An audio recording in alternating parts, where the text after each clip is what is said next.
Welcome to the Deep Dive, tailored just for you. Today, we're getting into some source material that looks at trading risk, but maybe from an angle you don't hear about as much.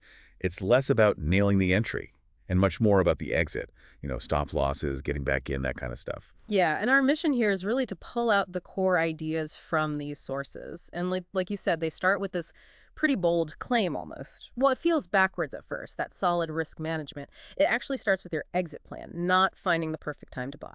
Okay, hang on. So it's not about being the genius who spots the trend super early. What do the sources say really separates, the amateurs from the pros? Exactly that distinction. The sources are quite sharp on this. Amateurs tend to obsess over the perfect entry, but the pros. The material argues their edge comes from exit discipline. It's having that solid, repeatable plan for when, inevitably, a trade doesn't pan out. Right. And that leads us straight to the stop loss, doesn't it? How do the sources talk about that? Because, for lots of traders, setting one feels a bit like planning to fail. Well, yeah, and the source material really pushes back against that exact thinking. It says seeing a stop loss as failure is, frankly, the wrong way to look at it. It's framed purely as a tool for control in an uncertain environment. You're managing the downside academically. Control. Okay. Yeah, Control over what, specifically? What's the real benefit they highlight? the main thing.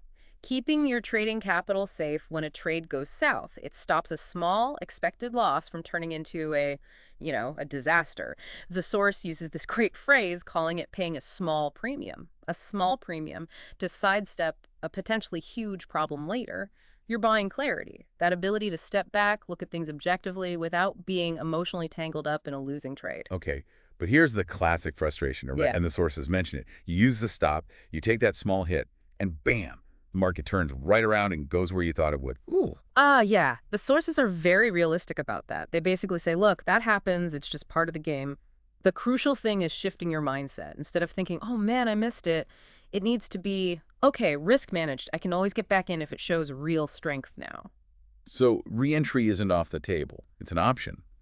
But the sources have a pretty strict rule about when you should consider it, yeah. It's not just because the price dropped. Oh, absolutely critical. And there's a big warning here in the material. Don't jump back in just because something looks cheap while it's still falling. That's a trap. That's how those small losses become, well, really damaging. You have to, as the source puts it, listen to what the market's telling you. Listen for what, though? What signals are we looking for? It needs to be a tool, not a reaction. That re-entry decision, it's part of a process after you've stepped back. You need to see actual signs of a turn. Is the market rising again? Are the big institutions maybe coming back in? Is there strength across the board, not just in that one stock? You need the market to sort of confirm things for you, give you that wind at your back.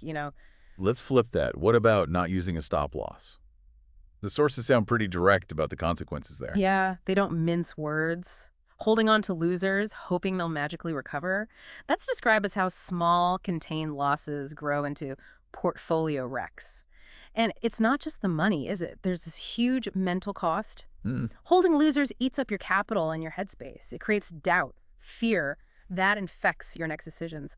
Using the stop protects your capital, sure, but also your focus, your energy. And this ties into the bigger picture the sources paint, right? Trading isn't about being right every single time. Yeah. Not even close. The sources really hammer this home.